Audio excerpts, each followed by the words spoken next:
জেলা ক্রীড়া সংস্থা পরিচালিত আন্তঃক্লাব ক্রিকেট লিগের দ্বিতীয় ডিভিশনে দুটি সেমিফাইনাল ম্যাচ অনুষ্ঠিত হলো বৃহস্পতিবার। এদিন প্রথম সেমিফাইনালে পরস্পরের বিরুদ্ধে মাঠে নামে বীরনগর উন্নয়ন সমিতি এবং Karnajora morning star and welfare society. টসে জিতে প্রথমে বীরনগর উন্নয়ন সমিতিকে ব্যাট করতে পাঠায় কর্ণজোড়া। নির্ধারিত 17 ওভারে 5 উইকেট হারিয়ে 151 রান সংগ্রহ করে বীরনগর। দলের দুই ব্যাটসম্যান সজল হালদার 41 বলে 51 রান এবং পাপাই সাহা 13 বলে 22 রান করেছেন। কর্ণজোড়ার বোলার পার্থ দাস 4 ওভার বল করে 25 রান দিয়ে 1 উইকেট দখল করেছে। জবাবে ব্যাট করতে নেমে 16.5 ওভারে 124 রানে শেষ হয়ে যায় কর্ণজোড়ার innings.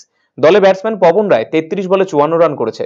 বীরনগরের bowler Prince Saha 4 over বল করে 25 রান দিয়ে 5 উইকেট এবং অপর বোলার অবিনাশ জমাদার 2.5 ওভার বল করে 12 রান দিয়ে কর্ণজোড়ার 3 উইকেট তুলে নেয়।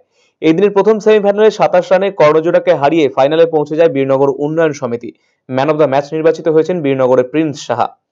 এদিন দ্বিতীয় ডিভিশনের দ্বিতীয় সেমিফাইনালে মুখোমুখি হয় বিপিএস ক্লাব এবং অশোকপল্লী স্পোর্টস অ্যান্ড গেমস। টসে জিতে প্রথমে ব্যাট করার সিদ্ধান্ত নেয় বিপিএস ক্লাব। 17.3 ওভারে সবকটি উইকেট হারিয়ে 92 রান সংগ্রহ করে বিপিএস। দলের ব্যাটসম্যান 24 বলে 18 রানে অপরাজিত থাকে। অশোকপল্লীর বোলার প্রভাকর রায় 4 ওভার বল করে 19 রান দিয়ে 3 উইকেট এবং অপর বোলার রুদ্র সরকার 3.3 ওভার বল করে 12 রান দিয়ে বিপিএস এর 2 উইকেট তুলে নেয়। জবাবে ব্যাট করতে নেমে নির্ধারিত 19 ওভারে 7 উইকেট হারিয়ে 89 রান তোলে Ashokpalli sports and games.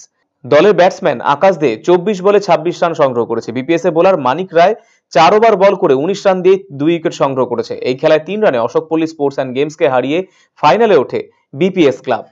Man of the match নির্বাচিত হয়েছেন বিপিএস এর মানিক রায়। শুক্রবার দ্বিতীয় ডিভিশনের ফাইনাল ম্যাচে পরস্পরের বিরুদ্ধে মাঠে নামবে বীরনগর উন্নয়ন সমিতি এবং বিপিএস ক্লাব। আরসিটিভি সংবাদ, রায়গঞ্জ।